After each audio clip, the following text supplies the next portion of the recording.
How are you doing? This is Dr. Will, and I am here with Christy Fennewald. Is that how you say your last name? That is correct. All right, I thought I was going to just really mess that up. Uh, we are here to talk about Google, which is, if you know anything about me, you've been to my blog, you checked out my Twitter feed, you know that Google uh, is very near and dear to me. I'm call me Google man or whatever. I love it. And so, what we are here today, we're going to talk about some wonderful things about Google. But first up, let's introduce Christy. So, Christy, for those who are going to watch this, and we're having some technical difficulties, so you're just going to see her picture, and those are going to say, "Hey, well, who is Christy Fennewald?" Christy, who are you? My name is Christy Fennewald, and apologize, my face is just apparently too great for video. So you just see my image, but I am an instructional technology specialist in a district just outside of Austin called Round Rock ISD. We are a full Google Apps for Education district, K through 12.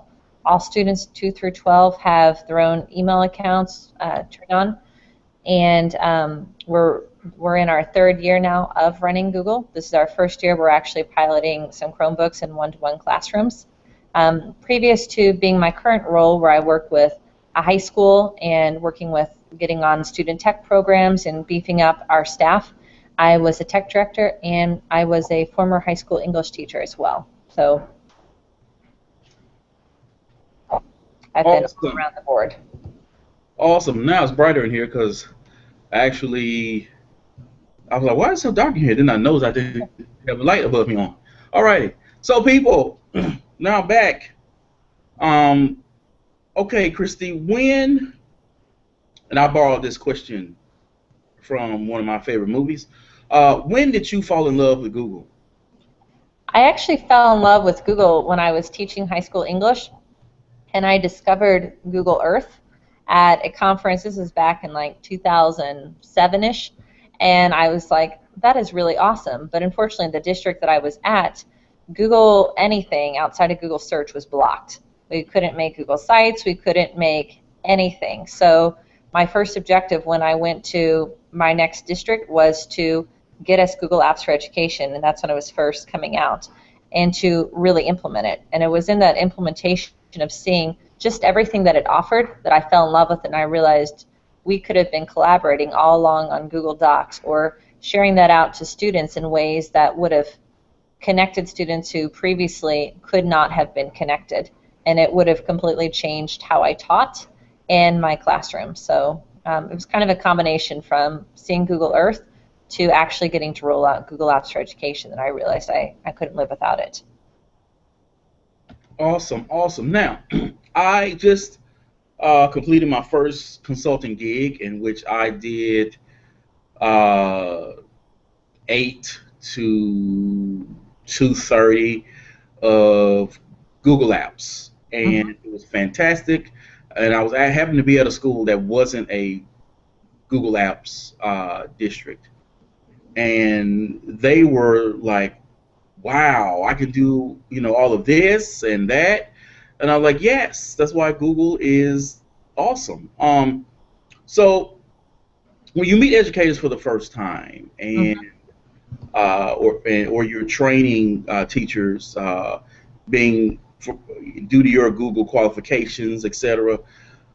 What is some of the first things you sort of talk to them about in getting excited, uh, and getting them sort of excited about it? And what is your plan for getting them to really implement Google Apps, as opposed to we all know districts buy these shiny things, put them in classrooms, and teachers just either put it in a closet or it sits up on a wall somewhere, and it's just you see it and nothing else happens with it. So I usually start off Google anything. In fact, I was just doing that today of trying to hook teachers onto it by talking about the collaboration aspect. I think a lot of teachers realize when they realize something like, for instance, Google Sites, that you can embed these Google Docs that you no longer have to constantly update a website, that it automatically does stuff for you, and that you get time back in your day because of something like Google and because of collaboration. When I show them that, this, we do a lot of, common planning, and I show, hey, I'm working on this one document, you are all working on this now simultaneously, that hooks them. And also just the management aspect, I think a lot of teachers love to see. They love the revision history. They love that some of the scripts like Doctopus, that they can just push out things to kids and they can document that all. I know when I taught high school English, I'd get kids turn in stuff. I knew they hadn't turned it in, but they would say that they would, and there would be that he said, she said thing. But in something like Google, if you're using a script like that, somebody either turns it in or they don't, and you see that electronic file of a recording of that. And I know a lot of teachers loved that. Since we're starting our year 3, we spent our first year of just kind of getting teachers trained on how to use Google. Last year we started all kids on it, and so this year that is our big push, is how do you actually use Google to do something innovative and new. And so last year we started as a district this conference called the Ninja Academy, which is one day all Google you can possibly do to get teachers comfortable. And we added in the element of student presenters. And so that's going to be our focus, to get teachers implementing. We think a lot of it's going to have to come from the kids, and kids saying, this is how you use this, and this is how we would use this in the real world to be innovative. And when I see the students start using it and the students start telling the teachers how to, some of my most reluctant teachers would bite on it. I had an NHS teacher who, just learned about PowerPoint about 2 years ago. And just last year, I had her on Google Forms that's how all of her NHS kids were clocking their hours.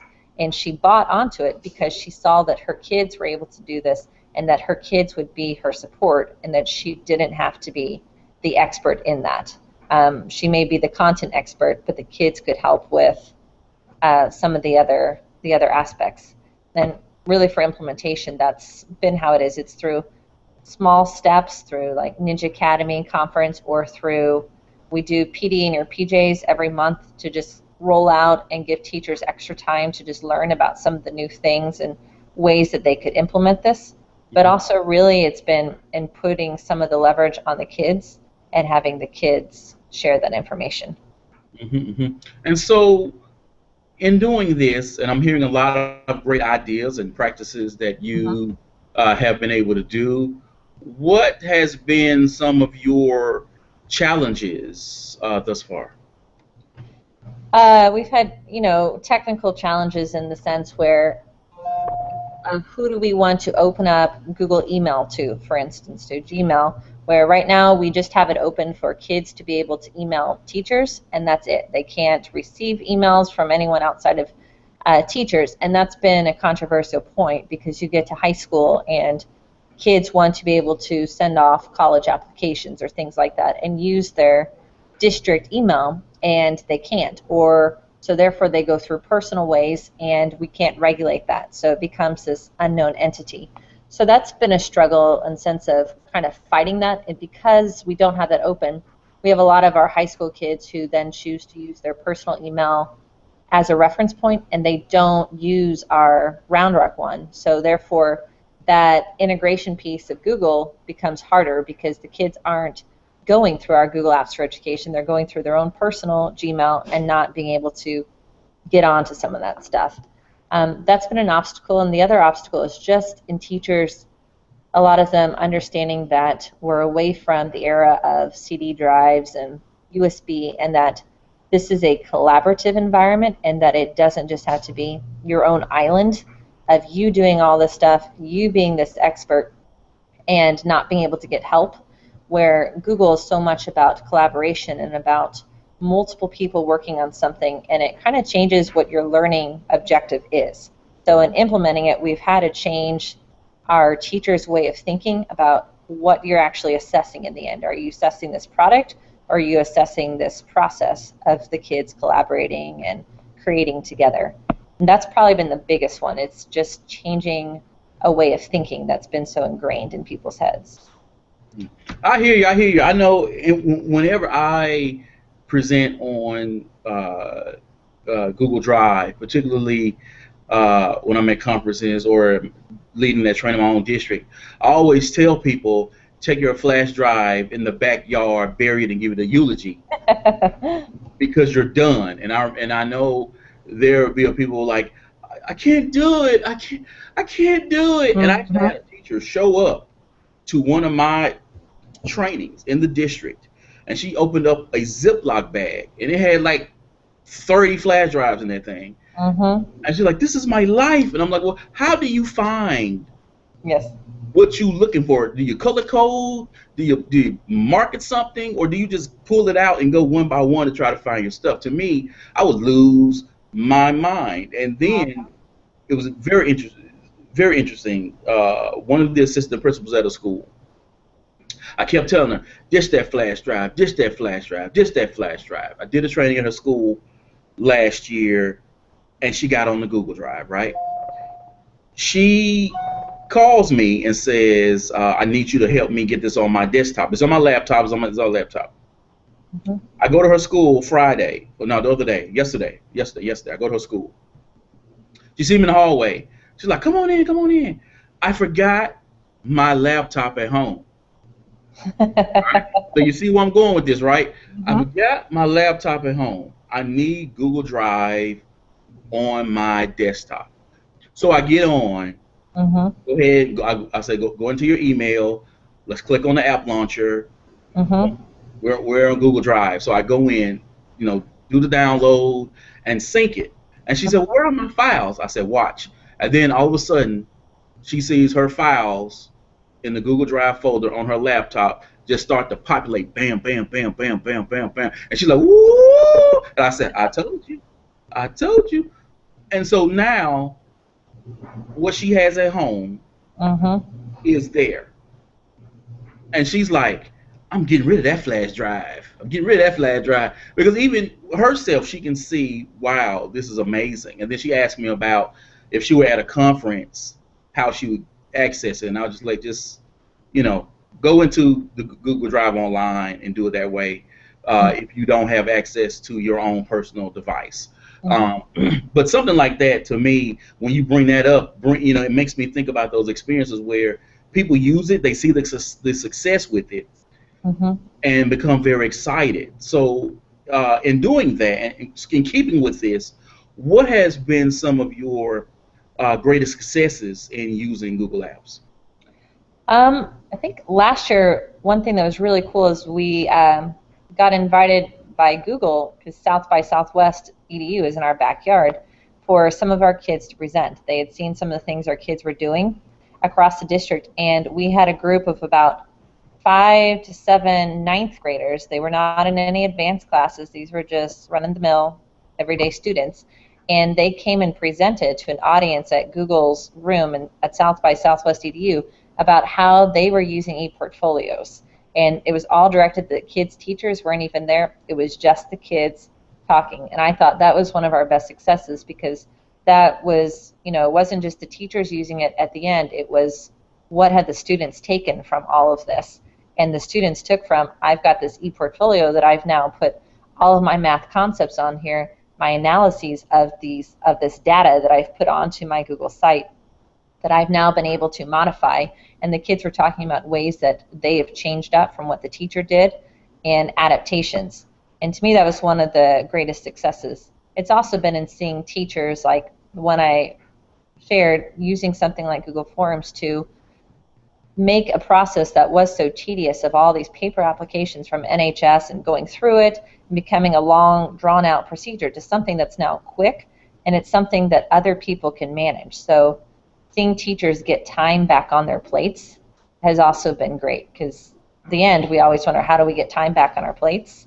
Well, we can automate some of these things, and we don't have to manually enter things 3 different times.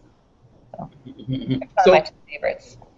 So I'm going to put you on the spot and ask you, what are your, let's say, because I love Google too much, so I don't want to just say what is your favorite Google app, but let's say your top 2. What are your top 2 favorite Google apps, and what do you, and enjoy doing the most with them?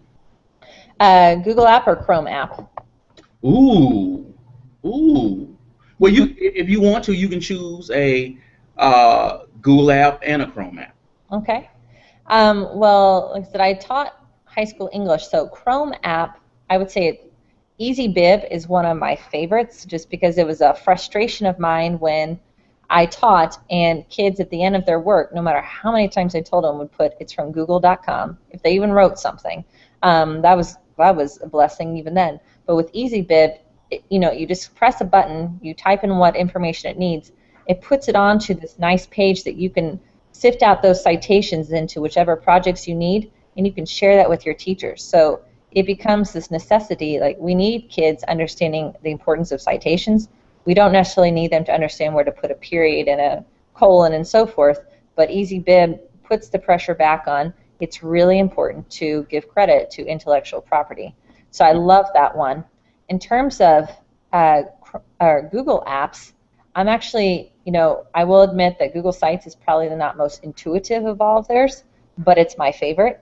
I could train on Google Sites all day long just because once you get Google Sites going, and that's the hardest part is getting it going, but once it's going, your website is automated. You put in a Google Doc into it. Now no longer do you have to update that page. You just update that document and your website is up to date. Or you put in a Google presentation as your announcement slider and you've got that going. Or you put in a Google table or something like that, or a folder, and that's all auto-populated. So to me, that's probably my favorite, just because once you have it done, it works itself for you. My teachers usually, the one that they enjoy the most always goes back to probably Google Forms is my teacher's favorite, just because they can do so much with a Google form. Wow. I must admit, Google Hangout, Mm. Google Hangouts and Google Drive are my favorite. Yes. Sites, you're right about that. That bad boy is, it's not like Blogger. Blogger feels very natural, Mm-hmm. and Google Sites isn't. And I actually failed my Google Sites test. Uh, Not an intuitive test. it was like, wow, this is Mm-hmm. wow. So we're going on your favorite. Have you had any experience with Google Classroom yet? I've had some. We're still waiting. I know they just sent us all information today that Google's continuing their rollouts. Hmm. I've had it since like June, but I'm waiting for a lot of our teachers to get it. Where should be any day now. Hmm. I like it a lot. Right now it doesn't do a ton, but I think it's great for those teachers. Like all of our new teachers, we're steering them down that way and just saying, hey, if you're trying to find an easy way to gather information or collect assignments on Google Classroom is great to do that because it sets up a folder for them already, and that whole aspect of sharing and collecting is done for them. I still like some of the scripts like Doctopus that still do a little bit more than what is innately in Classroom, but from what I've seen at the beginning, I think it's easy to understand, and there's not a huge learning curve with it, and it's Hmm. built into Google for them, so they're not having to go someplace else. It's right there. But it is great for trying to get teachers to collect things, and they don't have an excuse anymore for saying, well, there's not an easy way for them to turn in stuff. Well, now there is. Oh yeah, oh yeah. I love the Classroom, and I'm really excited about it, and I can't wait to get it and be able to roll it out. I wish there were a couple of more things to it. It doesn't need to be a very robust quote unquote LMS, because when any one of us who has experience in training teachers, Mm-hmm. knowing when you train teachers in your school district, you have those who are fresh out of college, who are like, technology is my friend, and you may have that teacher who's been teaching 15 years who want the chalkboard back. Um, this Google Classroom to me is, I can get a teacher up and running in 30 minutes, Yep. and I may sort of have to coach them on. Well, I will. You spend time coaching them on blended learning and then those type of instructional practices, as opposed to having to do 3 or 4 sessions on this is how this tool works. Because when you look at other LMSs that are really robust, I mean, you got to really spend time on training these how this thing works Yes. before you can say, okay, now from an instructional perspective, okay, this is where we go from now. And so that's what I love about it. Now, my question with it is, and someone posted on Google Plus, is we have our students and teachers on different domains. Mm-hmm. Same And here. from what I've heard with Google Classroom so far, that's not going to necessarily work, which I'm thinking, okay, Google, you do know that a lot of schools, even though they're Google school, will do that because our student emails are easily identifiable Yep. because of their domain, as well as the teachers, et cetera, et cetera. And I want them to be able to, hopefully by next month, it'll be a situation where, as long as you're a Google App School, you won't have any problems with them being on separate domains, because I really want to use this thing. Same here. What inspired you to, because so far, we've been putting us information, you've been dropping some really nice Google info. What inspired you to say, okay, I'm learning this stuff, I'm using this stuff, but now behind me, I want the Google certification, I want the Google trainer, I want these Google credentials, and what was the process like getting to where you are now? I guess originally I started wanting it when I was several years ago when I was at my old district and I was the tech director, so I pushed out Google Apps for Education for all of us. And I realized that I wanted to continue my information or my knowledge, but I also wanted to be able to be part of a network of others doing the same thing that I could collaborate with. And so that's when I decided, well, I want to take all these tests so that I can become part of that and I can connect and make the information I bring back to my district even better. Because in the end, I'm just one person, so my knowledge stops at me. But if I'm connected to a larger group, then I have the knowledge of all of those different people. And so that was a great thing. And then when I moved to this district, I said, well, I want my network even bigger. So I applied to become a Google certified teacher. And that has been probably the best thing I've done as an educator, was become part of that and to be able to connect with some of the most innovative educators around the world and get that knowledge and that creativity and bring it back to my own district, where before I may not have had that or I may not have known how to tap into that. And I guess wanting to do that all stemmed from my love of seeing how much Google Apps changed the classrooms that I was working with. And I decided I want to continue to change them even more by becoming part of a larger network of trainers or of teachers.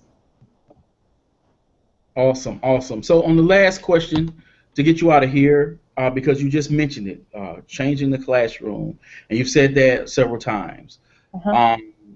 Because I'm going to preface this by, you get these conversations where people say it's not about the tool or the technology, it's about the pedagogy. And for Right. me, I'm just going to flat out say I disagree. And the reason I disagree is because it sounds like to me you're separating technology from pedagogy.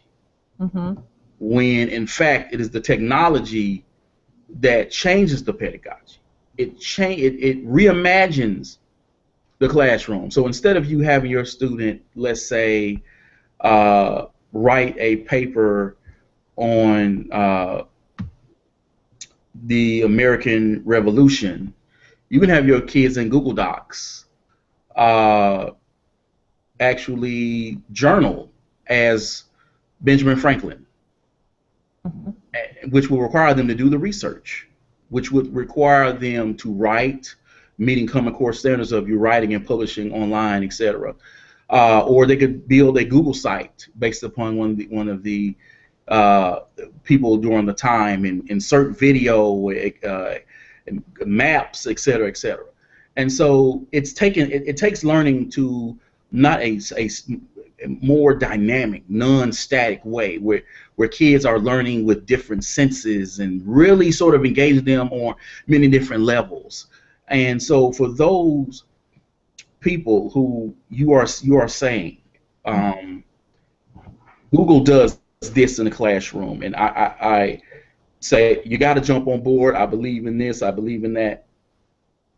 What is your message to them, particularly those teachers who um, technology really isn't necessarily their friend? They don't see the need of it. They see technology as an add-on. So Mm-hmm. what do you say to them to say, okay, because when you hear 20 people talk about 21st century learning, but guess what? We're in the 21st century. This Yeah. is this, you know what I'm saying? This isn't Yes. like Buck Rogers or something when I was a kid, and you're like, we're projecting this onto the future. This is right now. Mm-hmm. Um, so what do you say to them to sort of say, hey, we need to use this technology, particularly since we're talking about Google Apps, Mm-hmm. to change what's going on in the classroom. This isn't a whether we need to or not. This is a should, because this is what it is right now. Well, what do you say to them? I always call it best practices, and I ask teachers to look at what it is their objectives are for their students, whatever their goals are for them. And I say, now look at those things and think about the limitations of a traditional classroom on the future of jobs. I say, look at the different jobs around either your friends, your family. The types of jobs that they have aren't the same as what the traditional pedagogy supports. They're collaborative. I know so many people who they work from home, and their network of people, their coworkers, are all around the world that they're talking to. So the skills that they need are very, very different. And the only way to meet those needs is through things like Google Apps, or if you're not wanting Google Apps, you need some type of collaborative piece that you can add into your classroom. So that's what I always tell them. I'm like, don't think of it so much as an extra thing. It is part of the objectives that you're wanting. In the end, you want your kids to be successful in a real world environment. And one of those points of success is, can they collaborate? Can they create? Can they think critically? And in order to do that, most of the world is on a modern is in technology. And so you can't just think critically on some basic aspects. You need to be able to think critically when you're having thousands of search terms come your way. You can't do that, or you couldn't do that in a traditional pedagogy. So that's what I usually try to get them to do, is think about what limitations do you have of traditional. When kids go home, what are they exposed to? And if you're not exposing them to those same things in the classroom, you're not teaching them. So it's usually, I go on a rant usually. I'm with you, and that's why I have titled this show "Go Google or Go Home," Mm-hmm. which is one of my sayings at all of my trainings, because uh, I know what you can do with Google versus iOS, uh, and I just really dislike iOS. And from a management perspective, I'll tell any school district out there, do not do it, Mm-hmm. especially if you don't have a network administrator who has the dedicated time to really focus on this. You don't have the money to pay for a third party to do it, and Yep. you do not have the staff Mm-hmm. to be able to go out to every school to update and push out apps to these different carts, Exactly. because you're asking for a lot of trouble. Because I mean, as you know, with Google, our network administrator can just sit there and push out apps to all the Chromebooks Yes. just from his desk, Mm-hmm. and it's done. There's no need for me to physically go to a school, break out the cart with the MacBook with the Apple configurator, and do this, and then head to another school, then head to another school. So it's just really awesome. So that was my rant because I really dislike iOS. I second it. Thank you again, Christy, for Yes, coming to the thank show. Hopefully, uh, you had a great time today, and I know the people learned some great things from you as well. And this will be going up on my blog shortly. Awesome. Well, thank you, and I had a great time as well. Thank you. Have a great one. All right, we'll see you. All righty. Bye.